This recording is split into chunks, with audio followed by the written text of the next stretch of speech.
Bonjour! Aujourd'hui, je vous propose de reconnaître les différents états du système nerveux autonome, du SNA.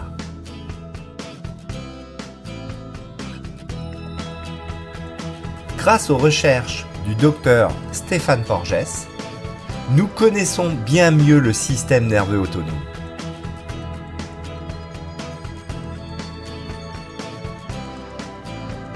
Partant du tronc cérébral à la base du cerveau, le système nerveux autonome innerve la plupart des zones du corps.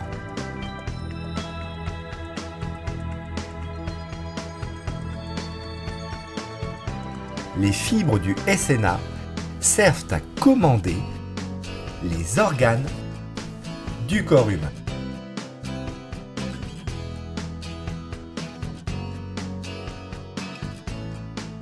Les muscles,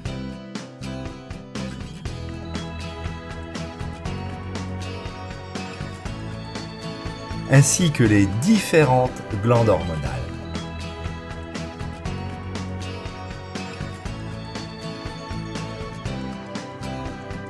Seulement 20% de ces fibres servent à descendre les informations vers le corps.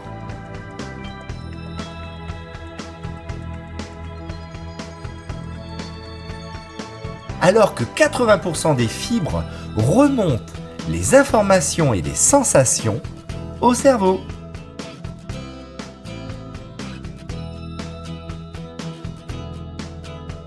Ceci en permanence, automatiquement et inconsciemment.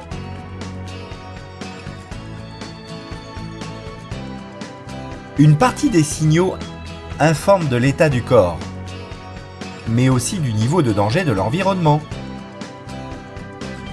Issue de l'évolution des espèces, cette capacité à mesurer le danger est commune à tous les animaux.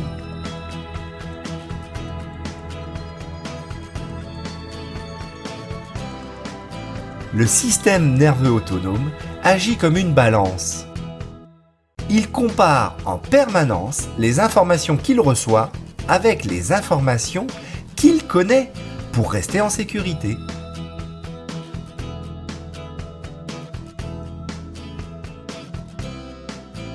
Cette mesure permet au système nerveux autonome d'établir une échelle de réponse conditionnée.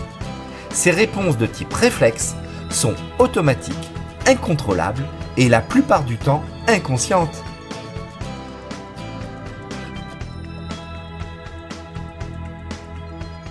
Sur l'échelle du SNA, existent 3 niveaux de réponse.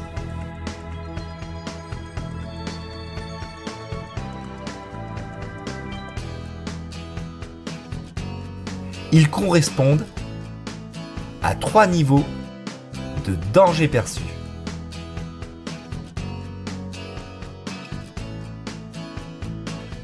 Je suis en paix. Je suis en danger. Je vais mourir.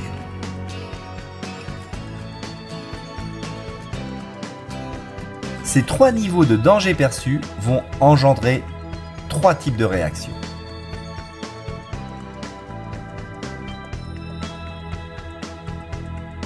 L'engagement social,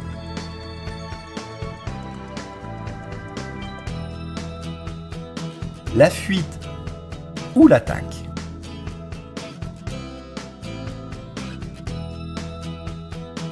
l'inhibition de l'action ou figement.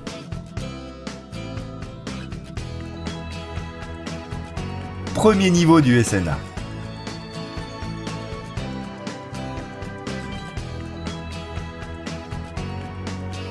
L'engagement social, aussi appelé le vagal ventral, puisqu'il va mobiliser la partie ventrale du nerf vagal. Il innerve le corps principalement au-dessus du diaphragme. Lorsque le danger est absent et que notre esprit est en paix, notre SNA va commander à notre corps de se détendre. Il va par exemple commander à nos yeux de s'adapter à la lumière à notre visage de sourire, au larynx de déglutir. La voix sera plus aiguë, notre respiration, notre cœur, tout notre corps est calme et tranquille. Il fonctionne en mode sérénité, tant d'un point de vue physiologique que social. Quand le SNA est en mode ventral, notre système est le plus à même de rencontrer son environnement et de créer du lien. On se sent bien avec soi-même et avec les autres.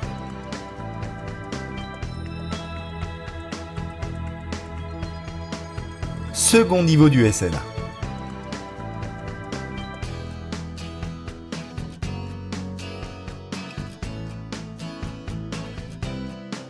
Lorsque les réponses du ventral ne suffisent plus à gérer ce qui se passe, que l'organisme perçoit un trop grand danger, réel ou imaginaire, le SNA va passer au second type de réponse. Fuite-attaque.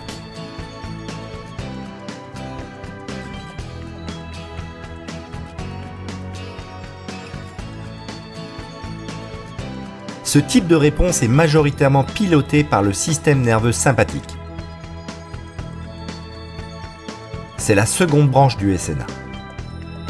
Le mode sympathique va mobiliser l'énergie, puiser dans les réserves de graisse pour fournir les muscles en glucose.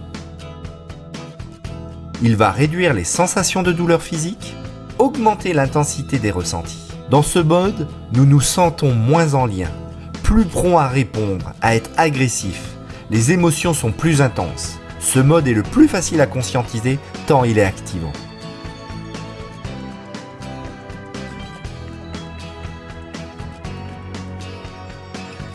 Troisième niveau du SNA.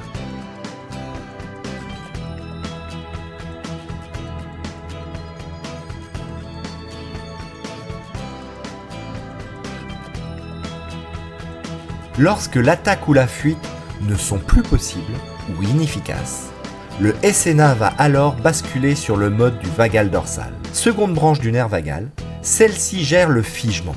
L'organisme va être envahi de substances qui vont nous immobiliser, nous stupéfier. Cela va commencer par notre capacité d'attention, notre compréhension qui baisse progressivement pour aller jusqu'à la dissociation. Le premier effet perceptible va être cette sensation de se renfermer dans sa bulle. Bulle inactive, nous nous effaçons. Ou au contraire active, notre mental va tourner en rond sans trouver de sortie.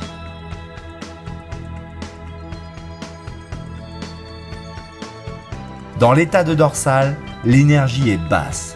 Nous sommes coupés de nous-mêmes. Notre SNA altère provisoirement nos sensations ainsi que notre conscience. Pour résumer, si je me sens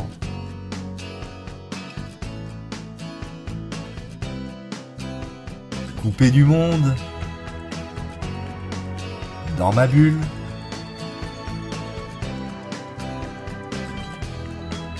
si je peine à comprendre, à me concentrer avec peu d'émotions ou très sourde,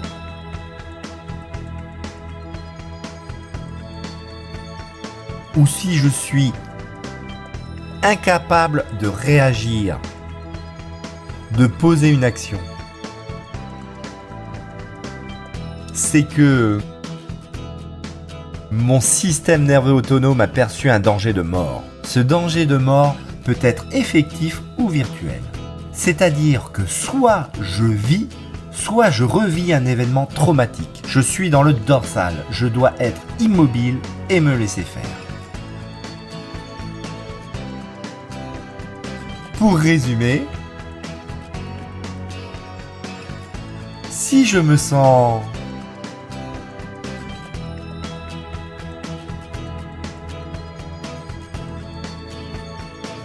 plein d'une énergie galopante, excité, agité, euphorique, angoissé, si je ressens un danger que j'ai envie de fuir, d'éviter, que je fais des diversions, ou que je veux me battre, lutter,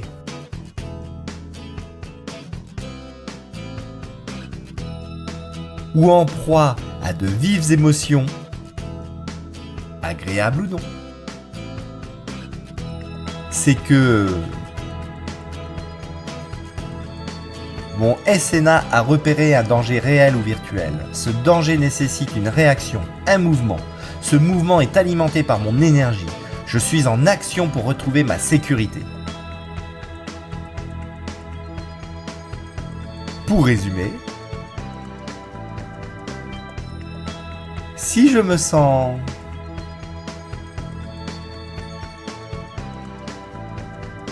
en paix, calme, serein,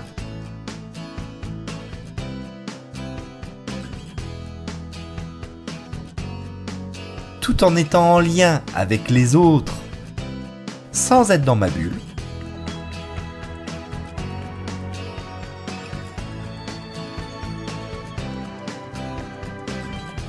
et que je peux prendre soin avec compassion dans la confiance et la sécurité, c'est que mon SNA n'a détecté aucun danger. Je suis en connexion, en lien. Je prends soin de moi et des autres.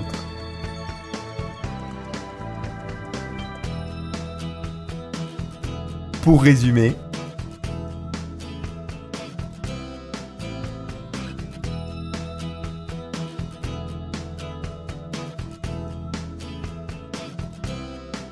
au regard de la biologie, nos comportements sont normaux.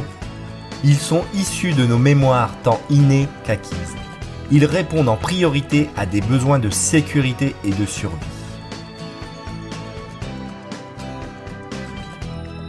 Nos états sont préenregistrés en nous. Ils montent et descendent en fonction du danger perçu. L'ordre en est immuable. La perception du danger, lorsqu'elle est dérégulée, entraîne une sur- ou une sous-réaction du SNA. Cette perception du danger, lorsqu'elle est dysfonctionnelle, peut être modifiée par une thérapie adéquate.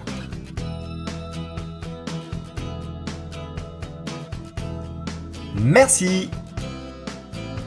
Si cette vidéo vous a plu, n'hésitez pas à aimer.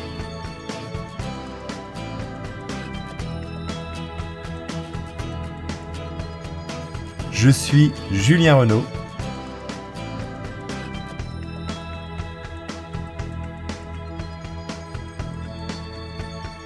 Psychopraticien en intelligence relationnelle. Besoin d'aide? Appelez-moi.